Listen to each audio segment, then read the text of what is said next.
ఇష్టమైన చోట, ప్రేమ ఉన్న చోట కష్టం కూడా ఎలా ఉంటుంది? రైట్? దేవునికి స్తోత్రం.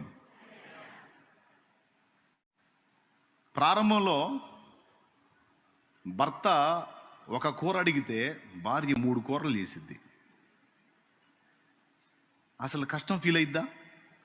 దేవునికి స్తోత్రం. సేమ్ భర్త కూడా మూర పూలు అడిగితే భార్య 3 మూరలు తెస్తాడు. అస్సలు కష్టం ఫీల్ అవుతాడా?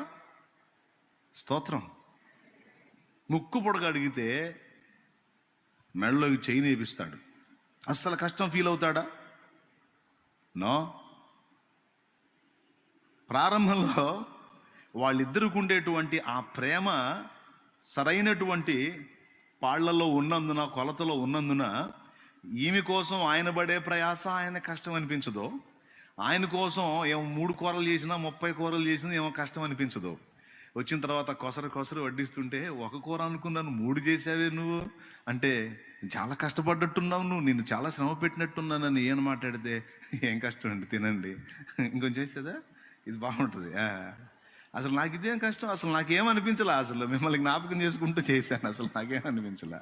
3 ఏంటి 30 అయినా చేస్తాను మీకోసం. హలో, అవునా కదా? Praise the lord. హల్లెలూయా. రాను పేషెంట్లు అవుతారు ఇద్దరు.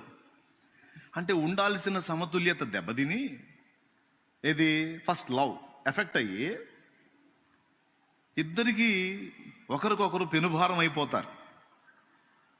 3 కూరలు వండే మనిషి 1 కూర వండి వాడి మొహాన వేయటమే కష్టం. ఎందుకైనా మంచిదని సీజన్లో 5-6 రకాల పచ్చళ్ళు పెట్టి లైన్లో పెట్టుకుంటారు.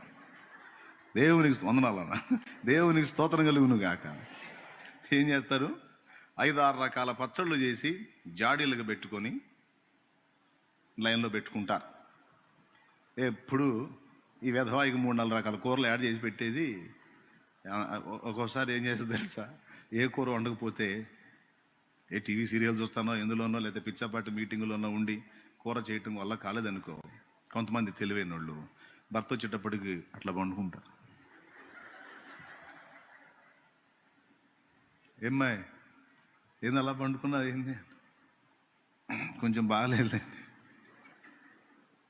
కూర కొట్టింది, ఇప్పుడు ఏం చేయాలి? అరే బాగాలేదా, ఏమన్నా హాస్పిటల్లో చూపించమంటుందా? ఏం అవసరం లేదండి, కాసేపు అట్లా రెస్ట్ తీసుకుంటే తగ్గిపోతుంది. మీకేం కూర చేయలేకపోయానని బాధగా ఉన్నా. అరే ఏం పర్వాలేదు, జాడీలో పచ్చళ్ళు ఉన్నాయి, వేసుకుంటా.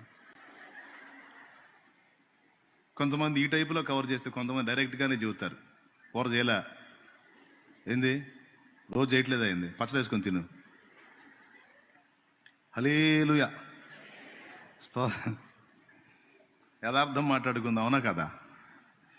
మన దైనందిన జీవితంలోనే బోల్డ్ అని బ్రతుకు పాఠాలు, ఆ బ్రతుకు పాఠాల్లోనే ఆత్మీయ పాఠాలు కూడా బోల్డ్ అని ఉన్నాయి సరిగ్గా ఆలోచిస్తే. స్తోత్రం చెప్తారు గట్టిగా. ఏం దెబ్బతింది? మనుషులు ఆ మనుషులే కదా. ప్రారంభంలో 3 కూరలు ఇబ్బంది కలిగిన వ్యక్తికి చివరిలో 1 కూర చేయటం కూడా కష్టమైపోయింది. ఎందుకు? ఆ 1 కూర చేసేటప్పుడు కూడా ఎన్నిసార్లు ఆ బాండీలో వేయించేటప్పుడు ఆ కర్మాన్ని కొట్టిద్దో ఏమో తెలియదు. భర్త విషయం కూడా అంతే.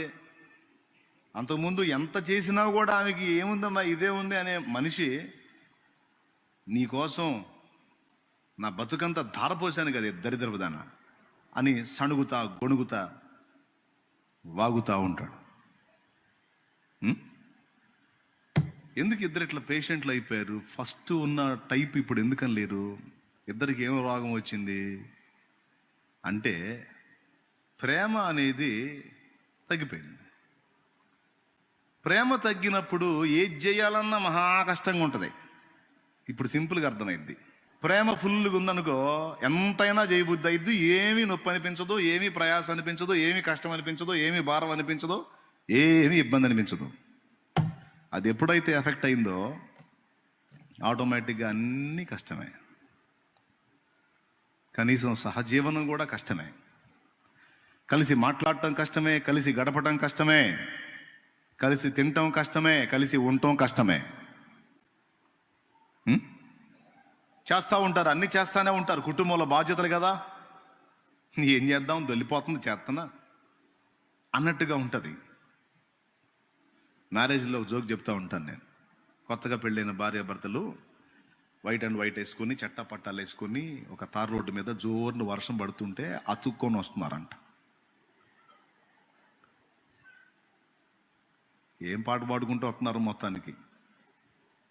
ఇద్దరు, ఒకరు ఈమె చేయి అటు పోయింది, ఆయన చేయి ఇటు వచ్చింది, ఇద్దరు అట్లా పట్టుకుని రోడ్డు మీద, తార్ రోడ్డు మీద జోరును వాన పడుతుంది, నడుచుకుంటూ వెళ్ళిపోతున్నారు. సేవకుడు సేవకురాలు ఇద్దరు ఒక పాక లాంటిది ఉంటే దానిలో ఉన్నారంట, వర్షం పడుతుందని. వాళ్ళు భార్యాభర్తలే, సేవకుడు సేవకురాలు.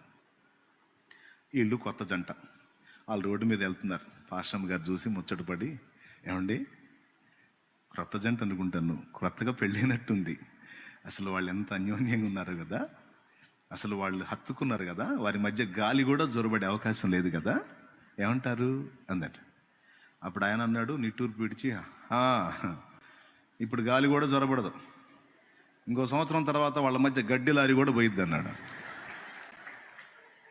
గడ్డి లారీ అంటే ఎంత ఉంటుంది? లారీ ఎంత అయితే దానికి మళ్ళీ అంత ఆ పక్క అంత ఈ పక్క ఉంటుంది అన్నమాట. అంటే అంత ఎడం వచ్చేసిద్ది అంటాడు. ఎందుకు వచ్చిద్ది అన్న పాయింట్కి ఆన్సర్ ఏంటంటే, ప్రేమ అనేది కొరబడిద్ది. కొన్ని విలువైన విషయాలు అందిస్తారు దేవుని కృపలో, దేవుని నడిపింపులో. చాలా జాగ్రత్తగా వినండి. జస్ట్ ఏదో మిమ్మల్ని కాసేపు హాస్యంతో నవ్వించాలని ఈ మాటలు చెప్పట్లా. నయానో భయానో నవ్విస్తూనో కవిస్తూనో ఒక విలువైన పాఠాన్ని మీకు నేర్పాలనేది నా ఆరాటం. ప్రైజ్ ది లార్డ్, హల్లెలూయా. ఇక్కడ పాయింట్ ఏంటంటే, మనలో దెబ్బ తినకుండా ఎప్పటికీ బ్యాలెన్స్గా ఉండాల్సినవి కొన్ని ఉన్నాయి. అవి మనలో లాస్ అయినప్పుడు మన నుంచి ఆపోజిట్ ఫలితాలు వస్తుంటాయి. అవి మనలో బ్యాలెన్స్గా ఉన్నప్పుడు సత్ఫలితాలు వస్తుంటాయి మనలో నుంచి. మనందరం కూడా ఈ విషయాలని కేర్ఫుల్గా ఎప్పటికప్పుడు పరిశీలించుకుంటూ ఉండాలి.